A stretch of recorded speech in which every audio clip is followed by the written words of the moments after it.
Oh, hey. Well, hey. This is Blurry Photos. How you doing? My name's David Flora.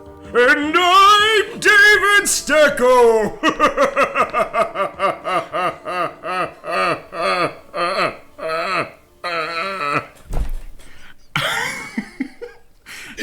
Okay, let's just... That was great. That was fun. I'm really proud. Well, now I feel like the jackass for not doing a spooky intro. I deliberately didn't tell you I was going to do that. Awesome. Well, great. And I'm not going to start it over either because we're going to keep it real because we're keeping it real. The haunted house that just laughs a little too long. It's like the crazy scientist and his nerdy brother that tells you what the encyclopedia says or something. That's great. Right. Wonderful. Well, hey, hope you guys are doing great. I know we are. We're off to a great start for this one. So, Stecco, did you do anything fun this week? Preparations for the holiday. Oh, man. Halloween. My costume is very labor intensive. And it takes a lot of prep work. So I believe it. That's what I've been working on is getting it ready. And you're not going to drop any hints for it, or like episode by episode. You're gonna. You know what? I've just been preparing all my materials. I am building a costume. It would appear to be sponsored by an alcoholic beverage maker, but it is not. I have received nothing from them. It is a labor of pure love and maybe, a compulsion to drink. Sure. Well, that's fun. That's a fun hint. Yeah. I'm still not sure what I will go as, but I think it'd be fun to dress in something and then put pictures on the website. Oh, absolutely. There will be pictures. And I think that you have a much harder job than I do because I've got a lot more ugly to cover up. No. Oh, zing! Self-zing? Can you burn yourself? I do all the time. No, because you are like a master of disguise. Like, you regularly are dressed as famous personalities. You regularly do a lot of costume work. It's true, though. So like when it's time for you just to say, hey, who do I want to be? I think that you have a lot harder thing. That's a lot more work for you. Well, I also we put out some sketch videos every so often. You can check those out. Shameless plug at Cornman Productions. There's some shame there. It's not without shame. on the YouTubes, we've got a fun channel with I think almost 40 videos up there now. But yeah, I have accumulated quite a costume collection through this and just doing some of the actings here and there. But I guess I could cobble something together and call it a costume at some point. Right, but that'd be phoning it in. You think? Yeah. What if it had I cobbled together a Malcolm Reynolds costume once. Well, that's pretty cool. Yeah, like when you say cobbled together, that has it's the morning of Halloween, I just and I think you're better than that. Well. Maybe that's just my perspective because I am working on this Herculean task of a costume. That's true. Maybe I'm trying to justify my own investment by making you work harder. Great. Oh, I'll probably fall for it. That's the sad thing. That's awesome. That's what I hope. Well, I do have many hats. Maybe I'll base it off of one of my, I don't know. I also maybe you guys, you listeners, can write in and say what you want me to go as. I don't know. That could be anything. Then I would actually have to go buy shit, and I don't want to. I think you should. I first of all, I want nothing more than to know what people who listen to this podcast wore for Halloween. I'd like pictures. That'd be great. I would like descriptions. Send us pictures. Yeah. I'm really into Halloween.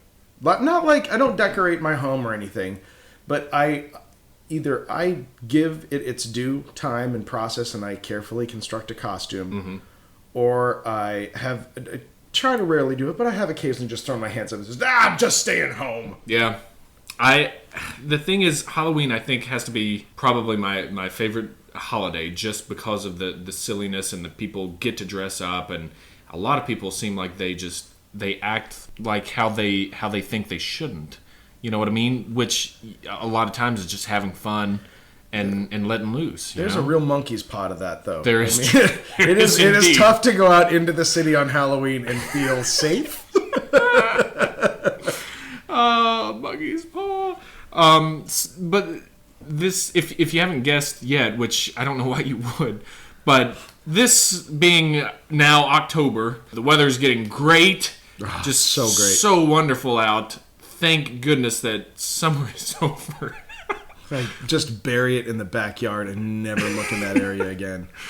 But all the month of October, we're going to be bringing you stuff that is Halloween centric. I would say we're gonna have different themes that have to do with Halloween and this time of the year and spooky stuff. And what kind of dime store shortchanging mysteries of the unexplained podcast would not delve into this? In if there was a patron month of mysterious podcasts, it would be October. Yeah.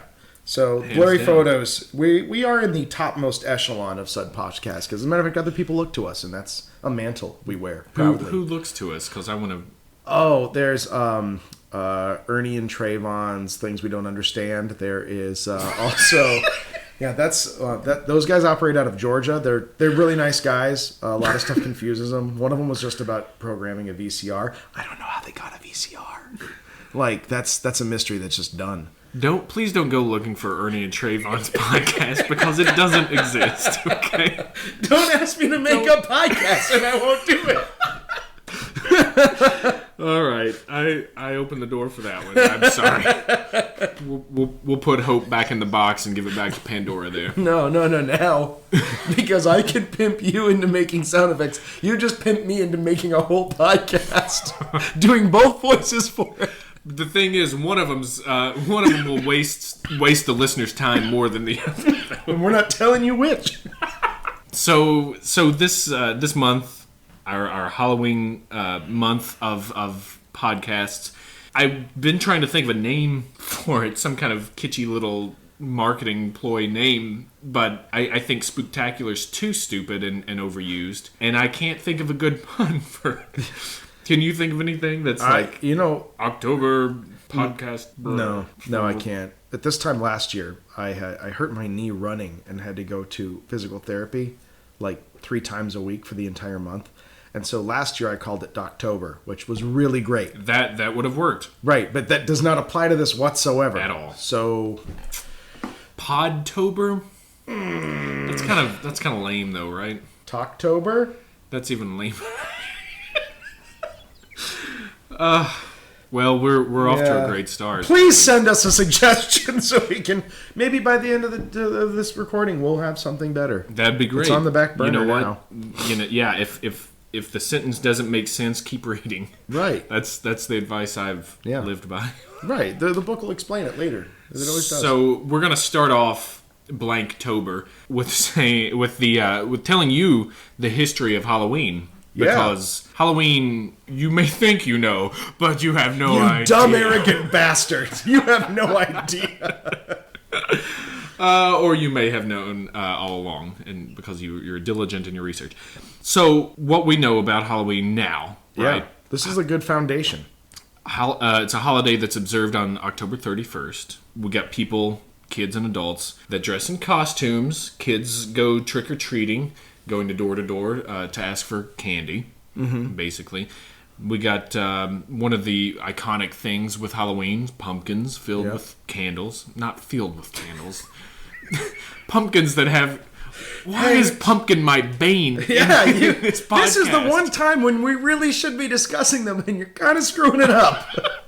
Pumpkins have a candle inside them to make jack-o'-lanterns. Yes. You get spooky stuff, lots of ghosty stories, and good old creepy things like that. Dancing skeletons. That classic Disney dance macabre. It's awesome. Such a great. It's one of my favorite things. That's exactly what I was thinking of. Yeah, it's great music. That's one of my favorite music things from I think Saint Sains or something. I'm not sure how you pronounce his name, but Wonderful, wonderful music. And now the trend is to be super slutty for ladies on the holiday season. Yeah, I'm furious about it personally. Every time I see an attractive woman in a skimpy outfit, I shake my hands at the heavens. Why hath thou forsaken us?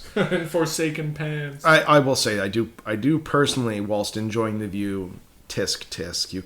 You're better than that. And I don't even mean that like on some emotional level about someone's self-esteem. I just mean like really you went and bought that. You could have made a slutty costume yourself and it would have been way sluttier and way cooler. Yeah, you could have gotten inside like a Ziploc sandwich bag and had more coverage. Yeah. But the thing is, the intelligence factor of it is what gets me, because a lot of times Halloween has been pretty cold. Yeah. You know? Yeah, that's difficult. I mean, like last year, your costume employed quite the skimpy thong. And I know that you were miserable the entire night and said nothing. Are you talking about me or the listener? No, you David Flora, were wearing a thong and what were you, like a pirate wench? That was, I didn't even get it. Last year? You were just trying to hook up with some frat dude. They're so cute and knowledgeable of football, though. Yeah, that is true. So, anyways, that's what we got of Halloween. We know all that stuff. That's what happens. That's present day Halloween. But how did we arrive there? Yeah, how did we get there? Let's go all the way back, Stecco, to the roots of Halloween, which have its place in none other than our friends, the Celts. They are awesome. They are a wellspring of everything that they started that's still around is awesome. Which honestly makes me think, well, how much stuff did we screw up and stop doing? Because I feel like 600 years ago, Northern England was a pretty cool place to be. 600, well, probably a lot longer than that, too. Yeah, but yeah, you're right. A lot way longer ago. See, this isn't a history podcast, people. I'm sure 600 years ago. Actually, 600 years ago was a pretty place to be. Stop saying 600 so that we can redub this. So it's like, yeah, it was at 1200. It just keeps. I don't even know if that's far enough back, but yeah, the Celts, they were awesome. Either way, yeah, a lot of stuff that they brought to us. We even mentioned them in the Hollow Earth episode as being, one of the. Particularly on the down low when things are awesome, you're going to find a Celt there. The roots that Halloween have with the Celts, they had this end of harvest season, which was celebrated, they think, around this date every year. A multi-day affair, actually. Yeah, like when you do festivals in the ancient times, you do them right. The Romans did it, these guys. But they celebrated this festival with bonfires, and they called it Samhain. And Samhain is the beginning of the dark half of the year, because the year is split into a light half and a dark half. Samhain is the end of the harvest season. This is when you start getting prepared, because the nights get shorter and colder, and everything just sort of goes to sleep, goes dark, gets cold. You want to make sure you're prepared. So you give thanks for the harvest that you have. You prepare for stuff. You light bonfires to signify that regeneration and the birth of life, basically. And this was also a transition time for them. This is, transitioning from the light half to the dark half. And because of this transition time, the veil of the realms of life and death and the supernatural and the physical world, they're at their thinnest at this time. So you get spirits that could cross over and vice versa. And it's interesting that there's a lot, like any awesome thing, there's a lot of mystery about the exact origins of it. It's not necessarily, the Celts didn't own it. True. And depending on the anthropologist that you talk to, there are Roman roots to it, which could lead, from the Roman occupation of Northern England. There are so many other smaller tweaks, and you can find pieces of it in so many cultures, that I think that what we have now is just this sort of mixing of cultures that built over time. Sure. And yeah, they had the Celts. They would march from these bonfires back and forth. They would burn the bones of slaughtered animals. There is even some talk that maybe there was some human sacrifice thrown in there, which is how you have an awesome party. You can measure a party's effectiveness by how many bodies that are on the bonfire. Which is why I am not allowed to live in 7 of these fine 50 states. So, like all things in time that have these traditions, these beliefs, it kind of started getting swallowed up by Christianity. Christianity spread, and instead of fighting these pagan holidays, it turned them into church holidays. So with let's go back again, probably not further, but around the same time, you get in ancient Rome, you get Lemuria, which was an ancient Roman feast that was celebrated around May 9th to 13th. It was, like you said, a multi-day thing, and it was called Lemuria. It was when the restless dead were appeased by tossing beans over your shoulder and walking barefoot while saying an incantation. Everything about that is ridiculous. That's Lemuria. If you happen to be from Greece, you rolled a head of cabbage instead of throwing the bean. I just love that. We have to be barefoot, beans over the shoulder. Sometimes salted cakes they would leave out for them. Don't forget that. Oh, and I think I've heard that they poured milk on the graves of the recently deceased as well. Mud. Milk mud. Is that our month? October Milk Mud. Milk Mud month. No. So in 609, Common Era, CE, in 609, the Catholic Church co-opted the holiday of Lemuria, and they turned it into All Saints' Day, or what they called All Hallows' Day, or even Hallowmas. Ooh. Which is my particular favorite. Yeah. Oh, Hallowmas. I don't know why I find that so funny, but Hallowmas. And that segues so nicely even into some of the progenitive Celtic beliefs, especially in that part of the world, because it was so hyper-regionalized that, say, in Western Scotland, for example, they thought that there was a slough, which is a host of fairies that was it was composed of the souls of the dead. So they're starting to already get into this idea that these bonfires are sort of honoring the dead, but also keeping them at arm's distance. Sure. Hey, we know you're around. We just want to be cool, man, but don't get any closer because we have bonfires. We'll honor your memory, but you got to stay away. You gotta come in my house. You gotta do this. Here, have some beans. No, those were the Romans. I get those. But but there was, and so you already had. So there's this sort of seed of an idea of the souls of the dear departed out there who may want to talk to you and high five you, may want to steal the breath of your children. Yeah. Who's to say? I don't know, but a bonfire solves it either way. So we get now you're probably thinking at this point.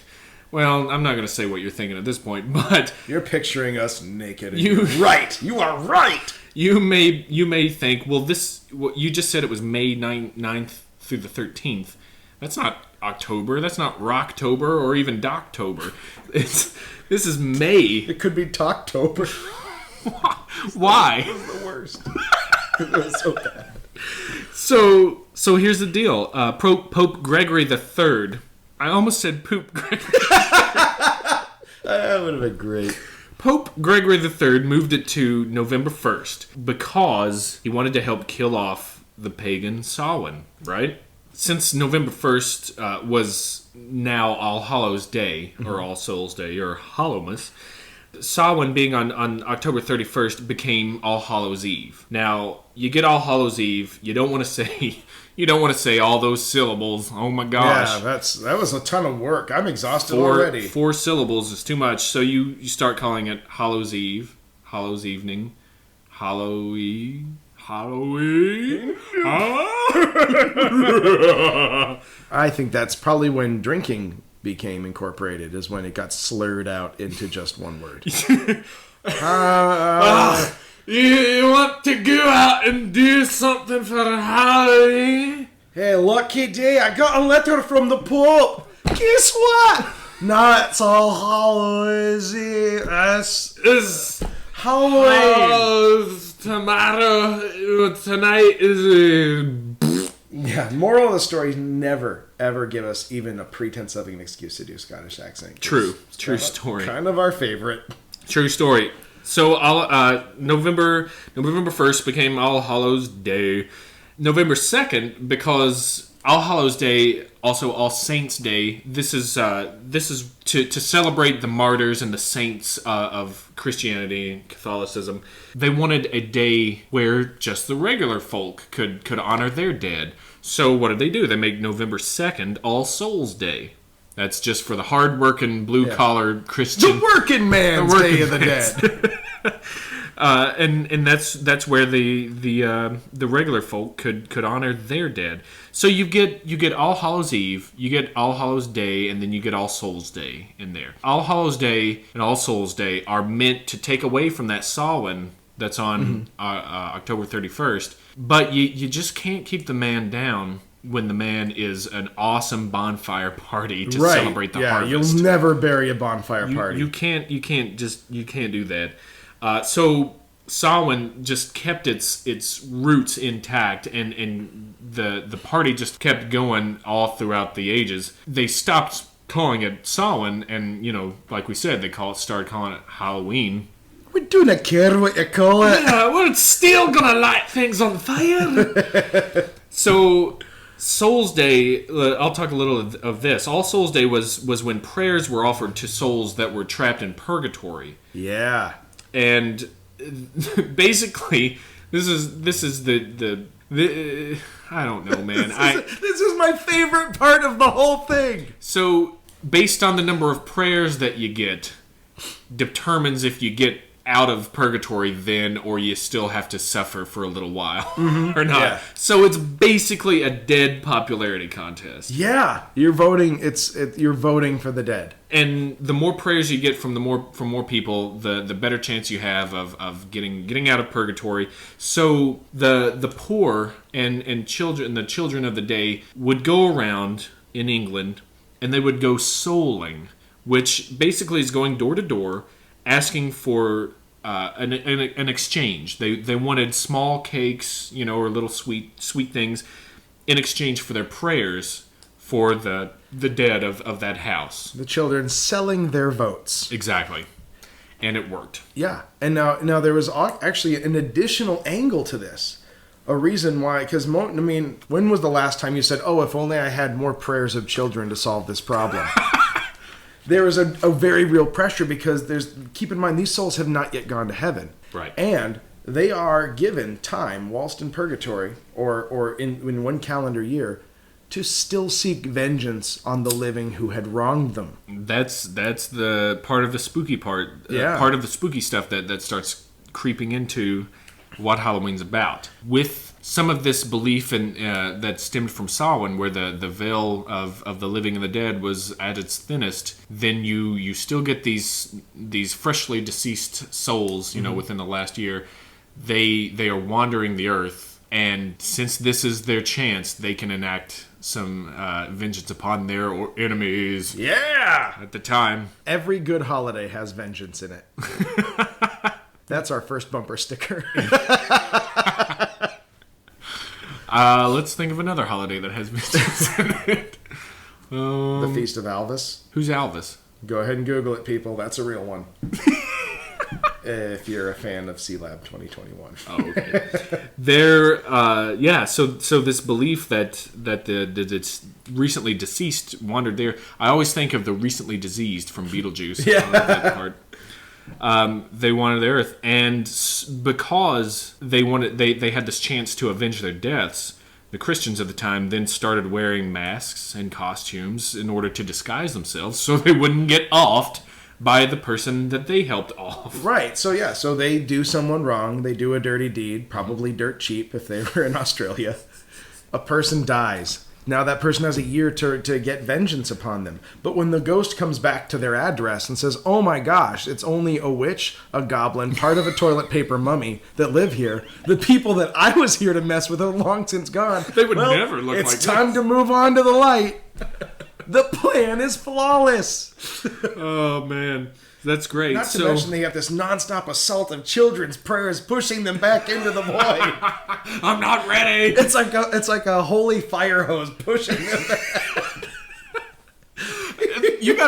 If you're a soul at this time and you come looking for vengeance, all you see are these goblins and witches and half half-hearted mummies, and you've got this fire hose of holy pushing you back. It's got to be real confusing. Right.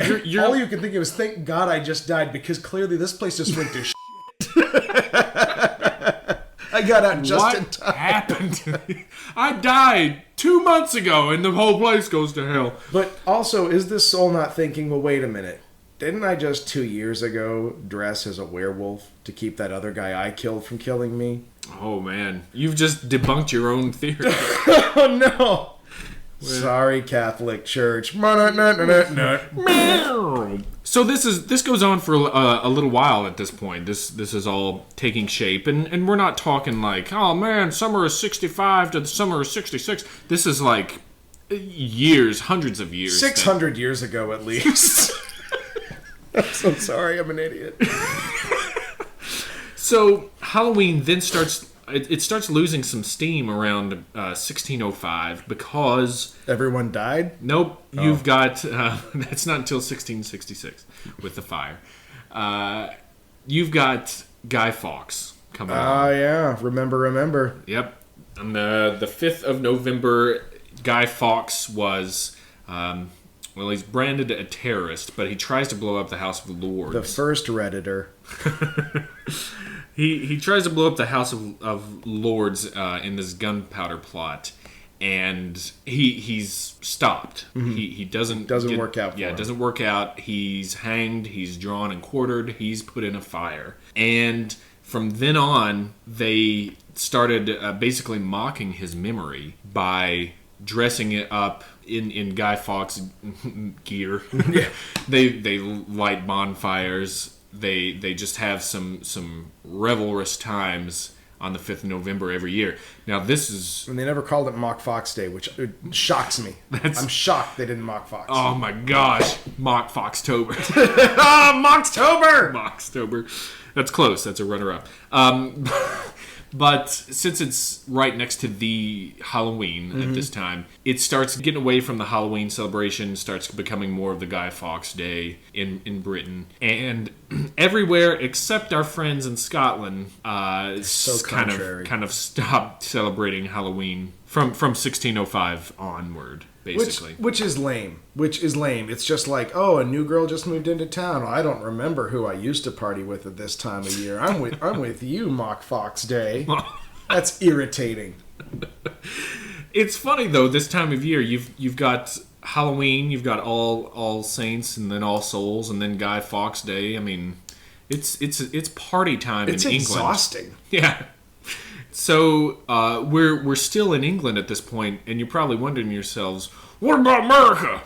What's going on?" Calm down. We'll get there. We'll get there. It'll get there. These colors don't run. They're still there. Okay. Well, here's what's happening. The Puritans are over there in the colonies right now. And they loved the Pope and all of his ideas. So I'm sure that they were 100% down with the established Catholic ceremonies, right? Yeah, no. Oh, no, not even a little bit. Well, they rejected the idea of Halloween and to an extent Mock Fox Day. They called him the Poop. They called him the poop, and it wasn't Gregory at this time. It's probably Poopifus the third, the 17th. Wow. Listen, if you're Catholic, we're not trying to offend you. No, this is just being part stupid. Of the story. This is history. This is history. Okay, these are facts. Anyway, Trayvon, these are facts. What was the other one? Ernie and Trayvon.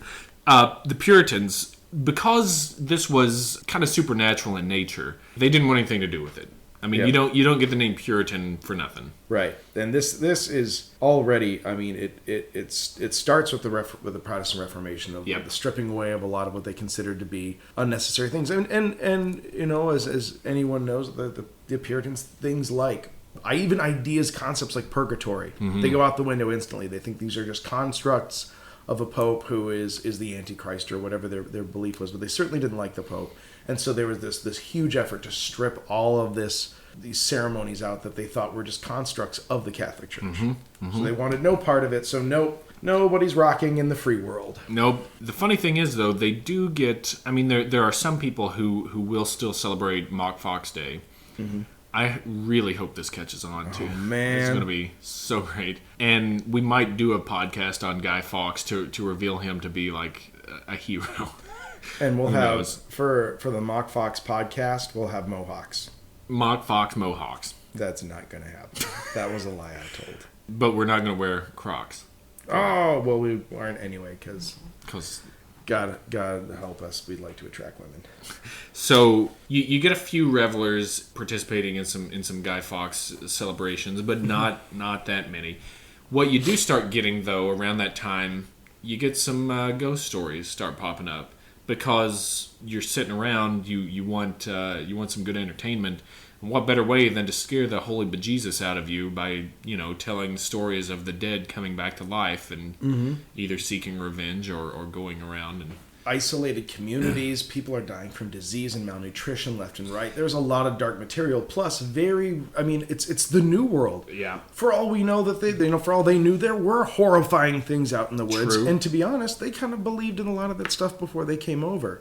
Yeah, they didn't want to admit to it, but... there's a lot of folklore from Western Europe. Hello, Jersey Devil, right? Yeah, see? I mean, come on. So this happens, this, again, goes on for a couple hundred years now. You get the Civil War, 1880s. That just adds more death to the mix, That's more like, well... all these soldiers are dead. We have no idea who they are, where they came from. Are they going to come back to life and look for their long lost loves? Or are they going to try to get home? Are they going to what's going on? Try to find their right leg. Good luck, because the pile has got like 400 right legs in it. Just grab the first one and move on. It keeps the line moving. I got a swimmer's leg. But shapely calf. But that is interesting. Like you imagine that in the U.S. that a tradition like Hallows Eve or Halloween goes back further, but it really doesn't. It's a pretty. Not at all. We've embraced it because we likes to party and it's a great idea. But yeah, even late 1800s. Where's Halloween? Where's Halloween? It ain't here. But you do start getting the Scotch-Irish immigration coming in there. Thank you, potato famine. And you get a large Scotch-Irish population that's coming into the States at this time. And what are they going to do other than bring the Halloween, the Samhain customs and traditions to America? I mean, I know that it's insensitive because the potato famine was a terrible time for Ireland, but how much better is this country because of it? Absolutely. And would we be here? I know I wouldn't. As far as I can tell. I think I still would be. You're all right? I think so. Well, I'm quarter Scot, so it'll only be 3/4 of me. I'm quarter Scot and Irish. Oh yeah, you're sorry. I'm half awesome. But anyways, they bring their customs over here, and we start seeing a reemergence. Well, an emergence in America of Halloween and some of the traditions that go along with that. So one of the things you're probably thinking to yourself is, where's all these pumpkins come into it? Yeah, well, and why are you so judgy against pumpkins? You should have stopped listening forever ago if you hate pumpkin talk so much, which is what we're renaming the podcast to. Pumpkin talk. No. We're just going to keep fumbling until we get it. We'll get there. Here's a story for you. There was a tradition that the Scotch-Irish brought over. It was a story about a man named Stingy Jack. I love it already. Stingy Jack was a troublemaker, and he made a deal with the devil, because that's what you did in the day. The deal was for the devil to never bother him again. I don't know if Stingy Jack and the devil have a history, or the devil's like, get off my back, devil, or what. But his deal with the devil was for the devil to not ever bother him again. Well, he dies. And upon his death, because he was such a troublemaker, he's denied entrance to heaven. So he gets sent down to hell. He's denied entrance to hell because the devil can't bother him anymore. Because he made a deal. Because he made a deal with him. He must have been a good negotiator, because I imagine, especially at this time, doesn't everybody want the devil not to bother them anymore? Isn't his voicemail just choked with people? Hey, it's Steve Jacobson. Could you just not bother me anymore? Get back to me, thanks. That'd be great. Yeah, like, everyone wants the devil not to bother him. What made Stingy Jack so great? I don't know, but the funny thing is, Stingy Jack was then forced to wander the dark realm between the between heaven and hell. He's not alive. He's not quite dead because he hasn't gotten to his final destination. He's forced to wander this dark realm for eternity because he can't go in either of the places. The devil, maybe he was impressed with his negotiating skills, takes a moment's pity on him and offers him a hot burning coal from hell that Stingy Jack then can use to light his way through the darkness. Stingy Jack puts this in a turnip, a hollowed out turnip, and that's his lantern to light his way. And that is where we get the jack-o'-lantern. Really? From. Turnips were the original jack-o'-lanterns, hollowed out turnips. That's what they had. In America, though, pumpkins were everywhere. I mean, pumpkins were bigger, they're better, they're faster, and they're better for explanations. They were more fuel efficient. They're fuel efficient. They get 20 miles to the gallon. Now, if you're having a hard time picturing this, I need you to just picture a pumpkin. That's it. The best pumpkin explanation we'll ever have. And I got to play the card. You jackass. So people started using pumpkins. The kids would carve pumpkins out and put their little candle inside, and that was their jack-o'-lantern. So that's where we get the jack-o'-lantern from. And like I said, this is the late 1800s, and that Scotch-Irish immigration from that 19th century. That's where the traditions and the story and the jack-o'-lantern grew out of. So also the jack-o'-lantern's also not a old thing. More recent... especially for America, anyway. I have got a great, not terribly well-known Halloween legend as well. Oh, let's hear it. It's the story of the Cutty Black Sow, which is a Welsh folk tale about Halloween, and it has to do with the theft of souls, which is the going currency on Halloween night. Right. The Cutty Black Sow is a demon / monster, depending on the telling of it, and it's a pig, sort of half. It's half human, half pig. No, it's not. It's not from Maryland. Okay, and it didn't do genetic research on the Welsh pigman. the Welsh pigman. No, because it was a pig woman. Oh, yeah, well, there's a sow. change. Yeah, it's female. Would walk on upright, and it would steal the souls of its victims on Halloween night. Now, the way you could protect yourself against this, and I believe there was even an episode of Twilight Zone or Tales from the Crypt or Tales from the Dark Side, one of those episodic shows that they actually did the whole episode about it. Wow. Where you would take all your loved ones and you would write their names on stones and put them into the fire. And you would go to sleep. Yeah. And that fire would ward the house. But if you awoke in the morning and one of the stones was out of the fire, that person's soul was up for grabs. Wow. And could you put it back in? Nope. Wow. Yeah. So it was like a soul lottery. And the Cutty Black Sow would come and collect your soul while you slept. Wow. Right. Now, that story is told just to completely terrorize a child. There is really but one reason to tell that story. And it accomplishes that feat with aces and stuff. Right. It's an irony because for some reason you don't want your kids to sleep on Halloween, but come Christmas, you can't get them to sleep fast enough. So is Cutty the name of where it's from? What is the Cutty? The Cutty actually refers to the pig. It's again, it's hard to determine because you've got it's a half pig, half human hybrid, but the Cutty actually refers to the bristles on the face. Cutty is an old term for like stubble, like 5 o'clock shadow. So it's the stubbly old sow. Wow. Also a woman. Yeah. That that reeks of self-esteem issues, but right. It's spooky. A giant upright black female pig that walks into your house and steals your soul. That's a terrifying image. I mean, you had me at steal your soul, and that was at the end. But yeah, I now I'm thinking of like the nautical Cutty, like the Scotch, the Cutty Sark, Cutty Sark. Is that a stubbly ship? What is? Man. All right, I'm taking this in a different There's a Scotch called direction. Sheep Dip. I don't think it has anything to do with anything. It has no sheep and no dip in it. It fails on all fronts. I haven't been this disappointed since Naked Lunch. That's a great story, and that you said that was Welsh. Yeah. Wow. Now, I mean, I'm sure there's a ton of superstitions. There's a ton of ghost stories and all kinds of goody gooey stuff that comes out of this. You know, the creepiness that keeps building on itself. It's almost like a really slow snowball through the ages. You know, that the scary and the creepy keeps building on itself. But the bad thing is, Halloween started becoming a night of pranks and vandalism and mischief, and it kind of got out of hand in America. What are you, the police of everybody? It was a pretty good thing until got a couple of ne'er-do-wells, couple of punks. Couple of feathered upstarts broke a window, turned over a newspaper stand. You know, we were all having a lot of fun. They took it too far.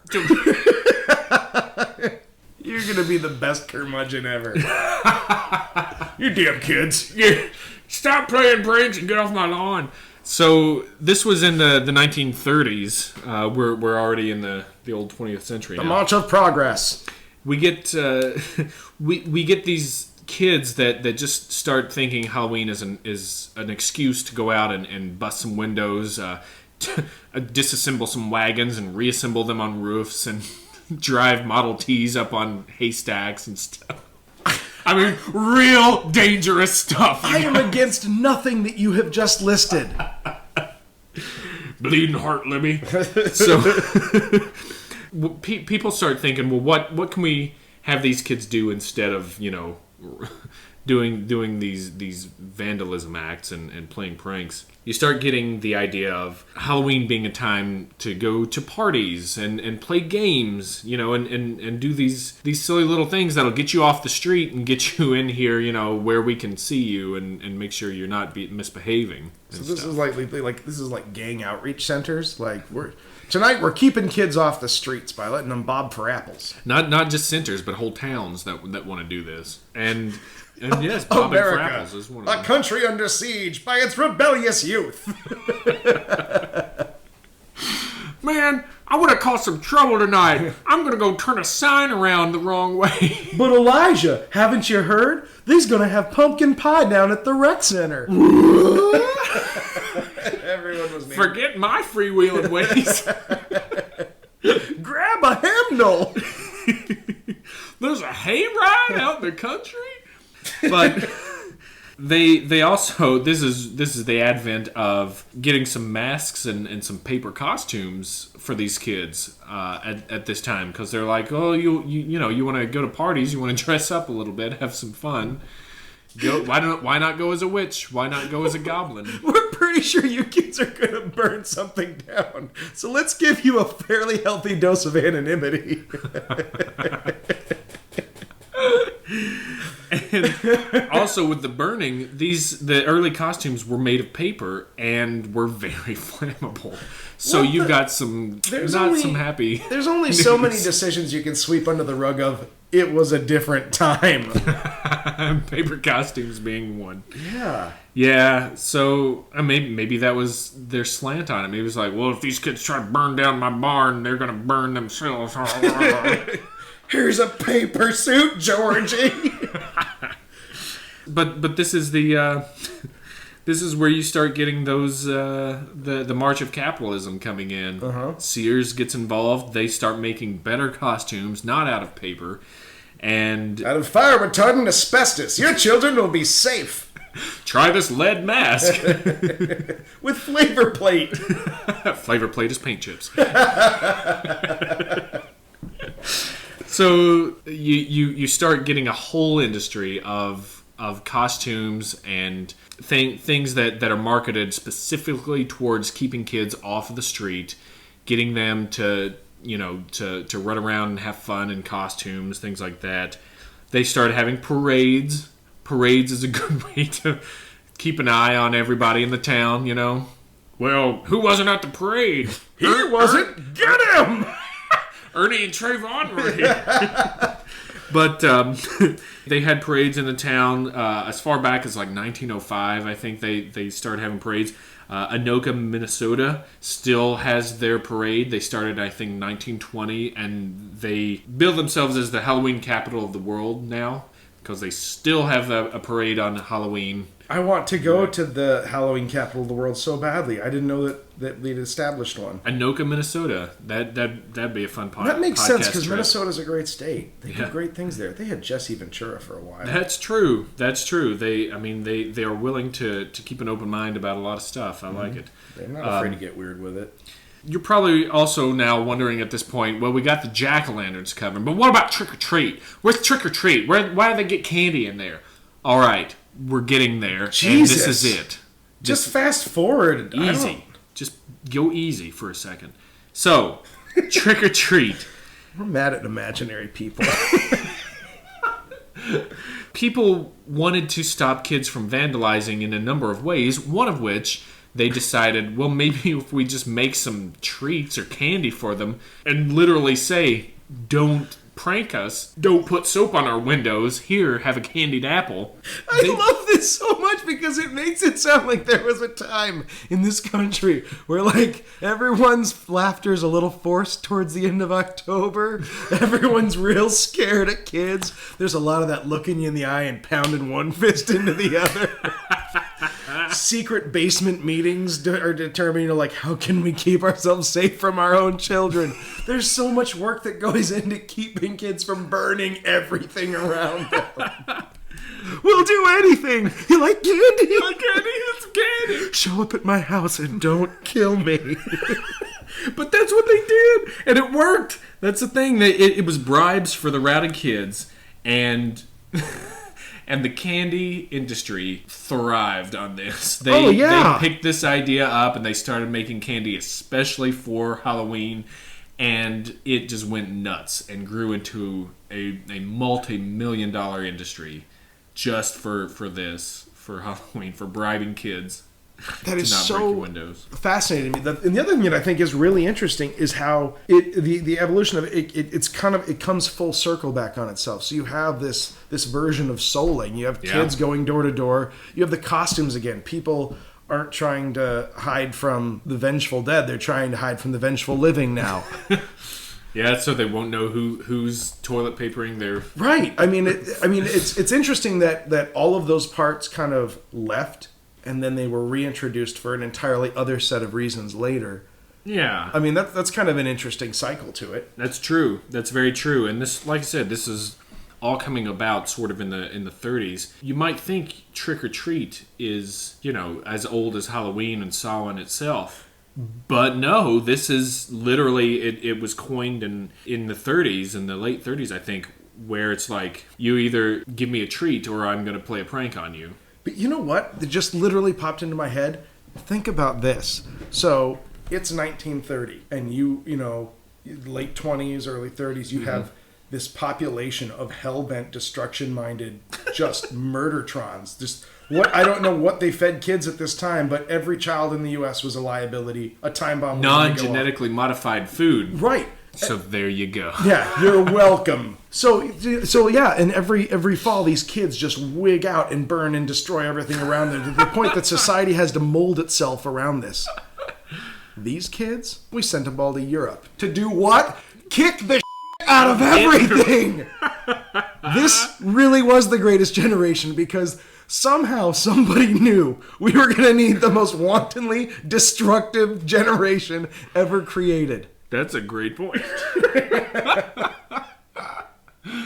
I guarantee there is not a single other podcast that has drawn this connection. Maybe Ernie and Trayvon, but they're ahead of the curve if they are. So we've got capitalism that is now in the mix and in it hard with a whole new industry of costumes and of candy. And you get the old televisions into people's houses. 1966, you get the Great Pumpkin, Charlie Brown. Yep. That just basically solidifies that locks it Halloween. Into everybody's hippocampus. It's never leaving your brain. There's Fight or Flight and the Great Pumpkin. Right. And Halloween is here to stay after that, pretty much. Another thing I'll touch on, 1978, you get John Carpenter's Halloween, the movie. Yes. Here's a fun fact about that for those of you who are familiar with the movie Halloween and Michael For those Myers. of you who like facts and are fun. The mask that Michael Myers wears is actually was a Captain Kirk mask from a costume shop that they just basically spray painted and kind of treated up to make it a little bit more grotesque. But it was just a random run-of-the-mill mask they picked up at one of these, I think a Halloween store, or at least a mask place. Let me save everyone a ton of time and just tell you right now that anything awesome in your life will eventually lead to Bill Shatner's doorstep. That's probably true. You just have to do the math, do the research, and you'll find that everything great comes back to William Shatner. Because he's just great. And the funny thing is, this mask, it did not really look like him at all. No, it didn't. That doesn't look like William Shatner whatsoever. And now we have this billion-dollar industry, at least, I'm sure. It's you got the candy, you got the costumes, all the movies and stuff. I mean, the horror movie genre just grew out of this, idea. John Carpenter's, he was like, oh, there hasn't been a movie about Halloween just called Halloween. Let's make this. And now it's evolved into people that are generally straight-laced and pretty conservative in normal life. They get this date to let loose, and they dress provocatively, and they it's really, and it's weird because it turns into this like kind of, I don't know, like sexual fantasy kind of thing anymore. You know what I mean? Well, it does. I mean, I think it is. I think that it still serves the same purpose that it used to. I think that this is just, my jackass theory, but you have these people who go through like the light summer there, they're working, they're putting their food away, but they know, especially historically, 600 years ago, but historically, the winter is a dark, difficult time where there are very real, dangerous, terrible things that happen. So they almost preempt it. And so while everyone is still like kind of high off summer and things are still kind of nice, but things are just starting to wind down, they have this, let's put all of our terrors out on the table right now. Let's just get done with it. This is where we deal with death now. Mm-hmm. And so it kind of takes the force of it away, so that like, oh no, we did that, and now they've almost exercised that fear. Mm-hmm. And I feel like now it's the same. It's a different version of the same thing. Halloween is this time where everyone just is like loses inhibitions and just, I'm just going to go buck wild because, I know the next few months, things are going to get busy, and I have holidays and Thanksgivings and family stuff to do, and people do lose their minds. And especially, in society, we're a more openly sexual society. And I think that it's not a huge surprise that figures right into it, that people are overtly sexual. And it's not just chicks. I mean, it's dudes too. Yeah. And that is actually almost more fun to see. Like a guy who and any guy's idea of dressing sexy is always hilarious. True story. Yeah, it's definitely this becoming an excuse to just let go of those inhibitions and kind of do the naughty stuff. It's the one night of the year where you can let loose and be naughty, and it's okay, it's accepted. So that's why you start getting this like the sexy cancer patient and the sexy radiator and whatever else. Please tell me you just made that up, that you have never seen the costume of the sexy cancer patient. Well, let's just say Ernie and Trayvon have a picture of it on their podcast website. I actually did date a girl who wanted to shave her head because she wanted to be sexy Professor X. Professor Sex. Yeah, how great an idea would that be? I mean, I have seen the sexy Hitler outfit. What? I swear I have seen it. It is a thing. That's weird. Right, but people think, well, it's Halloween. Yeah, do what you want. It's a free pass. This is the time to do everything. Well, and I'm going to tell you this right now. Please go out. Make a costume. Yeah. It's worth it, and get creative with it. It's really great. Go out, have a ton of fun. Wake up early the next day, especially if you live in a large metropolitan area, because there is nothing more delightful than sitting on a corner coffee shop looking out the window at all the costumed walks of shame. Yep. There is no hiding it when you are walk of shaming in what is left of a very cheaply produced costume. That's not a mystery of the unexplained, but my God, that is a public service announcement for you. That's some good entertainment. That's quality American entertainment right there. Oh, man. I'll tell you what. One of my favorite costumes that I put together in the past few years was I went to the dollar store and got all the glow sticks that they had. Like they had blue, glow sticks where you can make necklaces or bracelets or whatever. I got a bunch of them and I attached them because they have the little attachy things. Yeah. And taped some of them, and I went as the Tron dude just from that, and it was like the cheapest thing, and recognizable, and all that good stuff. You don't have to go buy these $70 costumes where when you say the Tron dude, do you mean like actually trying to be someone from Tron, or that guy from the internet who is famous for loving Tron? Oh, I was talking about the movie. Okay, not that poor kid. Because that would be like another level to it, which would be amazing. But it was, that's a lot of fun, and you don't have to look like a ketchup bottle or something stupid, or a, what is it, Dr. Feelgood or Dr. Suck My Cock or whatever, whatever those costumes are. A couple of things that we can just get rid of right now. The mammogram machine costume for dudes. Yeah. Let's just get rid of that as a society. Let's decide that's done. It's ridiculous. Personally, I hate pun costumes. Like what? What's a pun? Freudian slips, black-eyed peas. Oh, I see. Those irritate me. I mean, it's fine. It's a girl in a slip at a party. I'm not mad about it, but there's just so many fun ways to go with it. Mr. Fleur, what was your favorite childhood costume? Well, I went one year. Now, there was a show on Fawkes, I believe. Somebody can write in and remind me what this is. I forget what it was. It may have been the Martin Lawrence show. I'm not sure. It may have been like a show like that. But there was a character called Shanae, and I dressed up as Shanae one year. Did you go blackface for this? No, I didn't. But I did put on... Well, I did put on a brown ski mask with yellow yarn in it for like a big wig. Uh-huh. Like... And I went around with balloons under my shirt for big knockers, and I was like, girl, I'm going to rock your world, kind of thing. And I went up. I think she was a character from In Living Color. Was it In Living Color? Yeah, I mean, it was some show around in the 80s, or maybe even early 90s. I forget now. But it was so fun because, not because of the character itself, but I really got into the part mentally, just being going around and I wasn't me going up to these people and I was making people laugh, when they would come to the door. That to me was the best part about it, and I was like, man, this is great. Well, even if it's now racist as all. But it's not when you're a kid and you're just genuinely enjoying doing it. And the other thing is that so would you say chicken or the egg, Mr. Flora?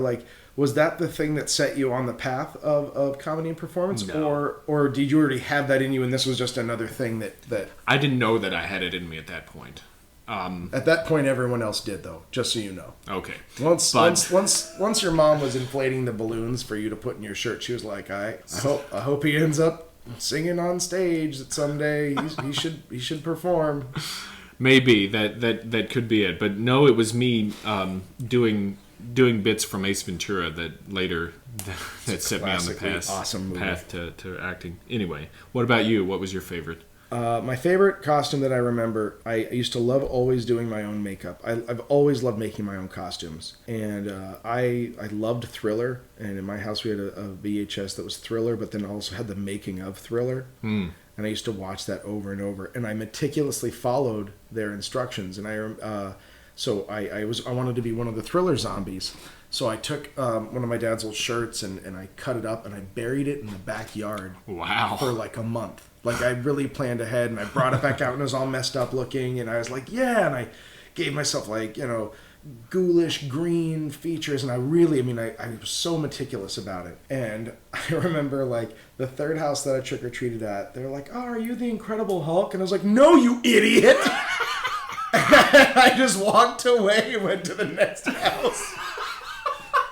And the best part was it didn't hurt my feelings. I was like, how stupid are they?